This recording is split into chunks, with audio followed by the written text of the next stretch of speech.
Pessoal, numa conversa com tucanos depois da aprovação da fusão das legendas, deputados do Podemos expressaram dúvidas sobre ter uma candidatura própria à presidência em 2026. Há pouco a gente falou já das divergências envolvendo a federação PP e União Brasil. Agora tem a fusão PSDB-Podemos e claro que também as opiniões não vão convergir sempre. E a dúvida está em torno de Eduardo Leite, hein, André Anelli? Pois é, Evandro, exatamente essa é a dúvida dos parlamentares do Podemos, isso porque o governador do Rio Grande do Sul, Eduardo Leite, já tem se colocado como pré-candidato à presidência da República.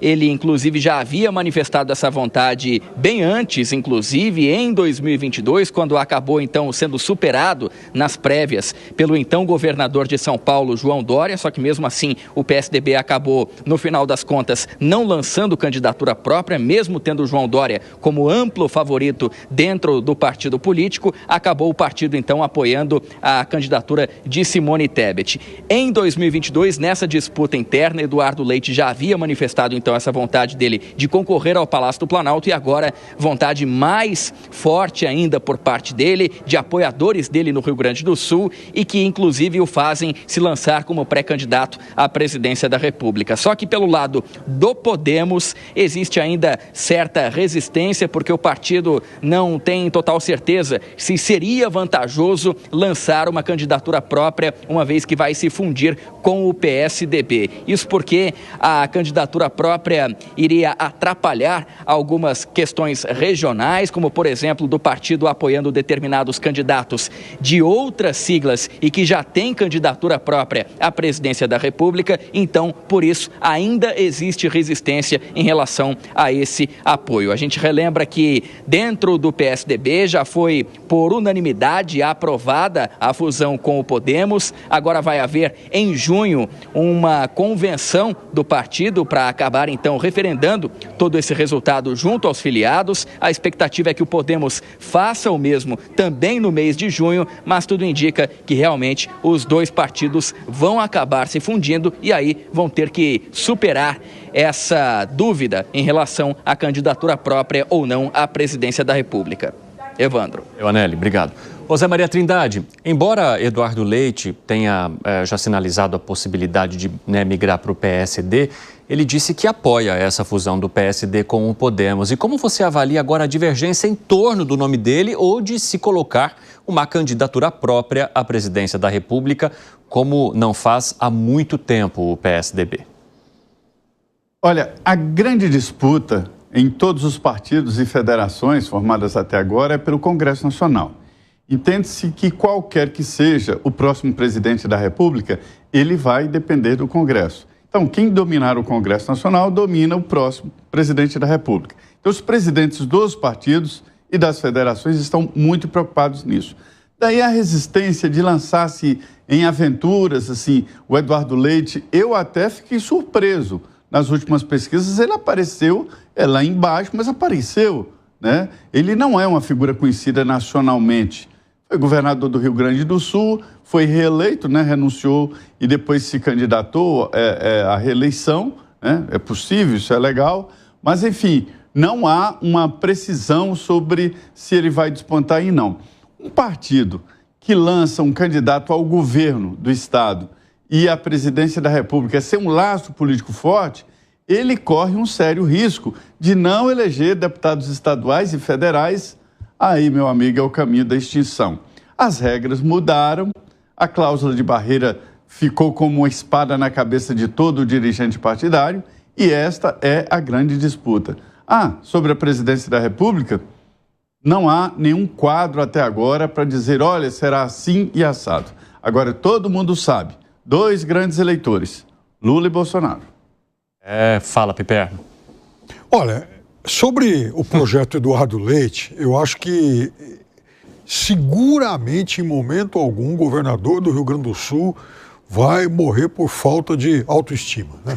Porque ele tentou ser candidato pelo PSDB, atropelando o Dória, é óbvio que ele não ia conseguir, de fato ele não conseguiu, mas ajudou a operar a implosão do PSDB. Aí ele se candidatou de novo ao governo do Naquelas Rio prévias lamentáveis. Quase perdeu lá. E ele foi para o segundo turno ganhando do candidato do PT por 2.400 votos. O mais votado do primeiro turno foi o Onyx Lorenzoni. No segundo turno, houve a virada e tal, porque também o PT e a esquerda gaúcha resolveram despejar no Eduardo Leite para não eleger o bolsonarista. Foi, né, enfim, o raciocínio pragmático foi exatamente esse. Ele não é uma figura nacional, mas ele continua, né, um empedernido, enfim, defensor desse sonho aí. De qualquer forma, a gente há pouco falou da Federação União Brasil-PP. Essa do PSDB com o Podemos é uma espécie de federação Shopee, né? Algo pequenininho e tal, para garantir a sobrevida dos dois. Lembrando que um dos maiores interessados nisso é o Aécio, que é candidato a governador em Minas, agora, por tabela, deve receber mais algum apoio, mas, de qualquer forma, eu refaria a pergunta que eu fiz para o presidente nacional do PSDB, aqui no seu Direto ao Ponto, Marconi Perillo, quando ele sentou-se aqui com a gente, eu perguntei para ele o seguinte: o seu partido caminha para se tornar um partido nanico? É verdade. E caminha, Segré?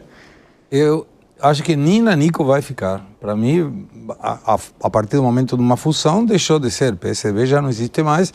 Agora é uma fusão que terá outro nome, provavelmente, não sei. Por enquanto, a PSDB mais Podemos. PSDemos, não sei qual seria o nome, ou PODECB, sei lá.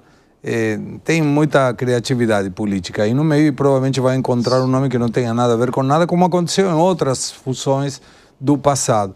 Mas eu vejo que Eduardo Leite tem uma tendência a ser candidato natural, é do jogo, ninguém pode impedi-lo. Precisa para isso ter uma legenda, um partido. Terá agora PSDB, Podemos, agora o resultado já é coisa do eleitor. Tucamos. Agora, uma mistura de Tucano com Podemos. Péssimo. Tucano. Vai, Gani, depois. Não, olha só, Evandro, eu vejo que o Eduardo Leite não tem chance, né? A gente continua num ambiente bastante polarizado. Provavelmente a eleição se dará com Lula, que continua competitivo, mesmo com uma aprovação baixa, é um candidato competitivo, ele tem a máquina na mão, presidente pela terceira vez. Ou por alguém indicado por ele, que vai ter os votos ali da esquerda. E da direita, ou vai ser Bolsonaro, se conseguir reverter a sua inelegibilidade, ou alguém indicado por ele também. A eleição vai se dar entre esses dois polos, até porque o Eduardo Leite não tem um bom trânsito com os eleitores de direita. Muita gente de direita tem uma grande bronca em relação a ele por conta de medidas que ele tomou durante a pandemia, medidas extremadas, né? Muitas delas ali até, acho que proibindo, né, o que se deveria consumir ou não, direcionando o consumo durante a pandemia, dizendo para a população que era prioritário ou não. Então, como o Piperno bem lembrou, ele quase perdeu a eleição no Rio Grande do Sul. Não vejo que ele seja um candidato competitivo em nível nacional.